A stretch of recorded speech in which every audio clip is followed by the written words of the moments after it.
شروع اللہ کے نام سے جو بڑا مہربان نہایت رحم والا ہے۔ اے پیغمبر صلی اللہ علیہ وآلہ وسلم، اپنے پروردگار جلیل الشان کے نام کی تسبیح کرو، جس نے انسان کو بنایا پھر اس کے اعضاء کو درست کیا، اور جس نے اس کا اندازہ ٹھہرایا پھر اس کو رستہ بتایا، اور جس نے چارہ اگایا پھر اس کو سیاہ رنگ کا کوڑا کر دیا۔ ہم تمہیں پڑھا دیں گے کہ تم فراموش نہ کرو گے، مگر جو خدا چاہے وہ کھلی بات کو بھی جانتا ہے اور چھپی کو بھی۔ ہم تم کو آسان طریقے کی توفیق دیں گے، سو جہاں تک نصیحت کے نافع ہونے کی امید ہو نصیحت کرتے رہو۔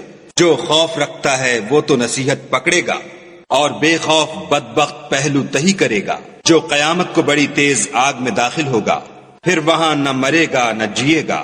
بے شک وہ مراد کو پہنچ گیا جو پاک ہوا اور اپنے پروردگار کے نام کا ذکر کرتا رہا اور نماز پڑھتا رہا۔